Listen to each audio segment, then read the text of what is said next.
Top authors, current articles are on this channel. The world might be done with COVID, but I'm still keeping my distance.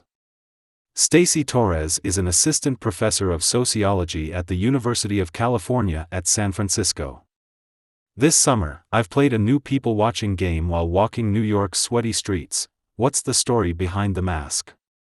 Who's still adhering to COVID-19 restrictions when we've cast off nearly all public health guidelines in this era of pandemic apathy?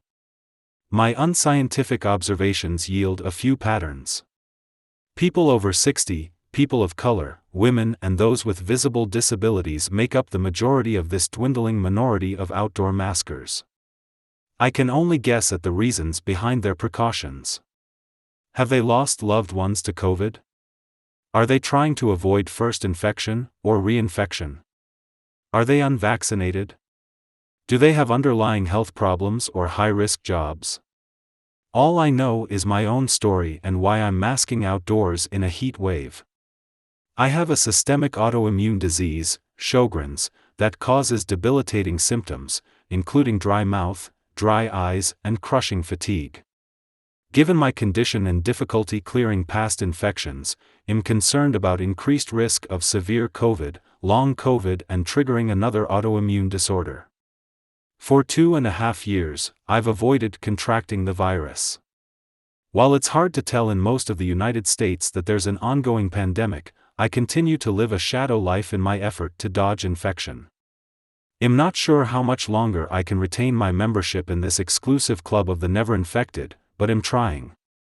I'm double boosted and ingest a ridiculous amount of vitamins daily. I don't know how much my precautions or luck have prevented COVID infection. I've known extremely careful people who've gotten it, others who tried to catch it and failed, and those infected multiple times who don't seem to care. Pre-vaccines, death and hospitalization fears consumed me. I still don't like my odds. How can I be certain I won't be among the nearly 500 Americans dying of COVID every day? With political penalties for reimposing COVID restrictions, I don't expect elected officials to help me. Now I can only double down on my precautions. As a lifelong wallflower, bordering on misanthrope, I remain amazed at people's desire to cluster. Who are these folks who want to sit right next to me in an empty cafe or train car? I don't get them.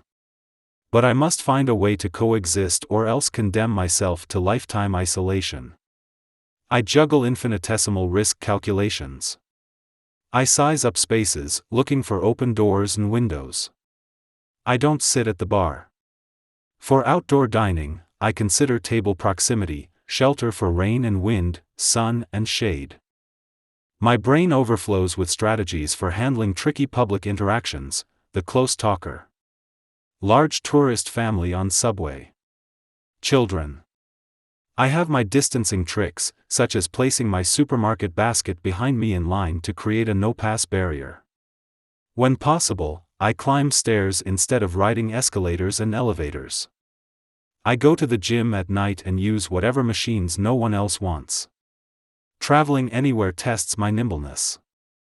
I rely on public transit and carry a variety of protective gear, a face shield and surgical, KN95 and N99 masks, giving extras to anyone who needs them. Since July 2020, I've flown several times between New York and California, face shielded and triple masked. I fly Southwest for the open seating and scan the aisles for my ideal seatmate, a solo traveler, not eating or drinking, wearing an N95 mask. Last trip, I parked myself between N95 maskers. Splitting my time between coasts, I've observed differences between the Bay Area and New York. California's lower density and larger spaces, coupled with greater acceptance of public health measures, give me extra breathing room. Downtown San Francisco is my haven, where I can work in a near-empty library and coffee shop, alone together. Shadow living gives me a peculiar visibility. Following guidelines that many consider outdated has me confronting conformity pressures daily. I'd still rather look like a weirdo than risk COVID, but I often feel forced to explain myself, like the time I argued with a supermarket worker who wanted me to move up in line, prioritizing a clear aisle over my desire to avoid standing near unmasked strangers. Whenever I advocate for myself, I out myself as a chronically sick person. Is this a detour through bizarro world or my arm's-length reality for the foreseeable future? My magic 8-ball says, reply hazy, try again. I know I'm not alone in feeling sidelined by collective decisions to end the pandemic. But having company doesn't comfort me. During winter's Omicron surge, I fell into a severe lockdown depression. I'm already bracing for future waves that will test the strength of my precautions. How many more masks can I wear and still breathe? I guess I'll find out. Until then, masked even in sweltering heat, I'm basking in the sun and staking out what public spaces I can. You'll find me alone on a park bench or at a sidewalk cafe, enjoying my own hot girl summer.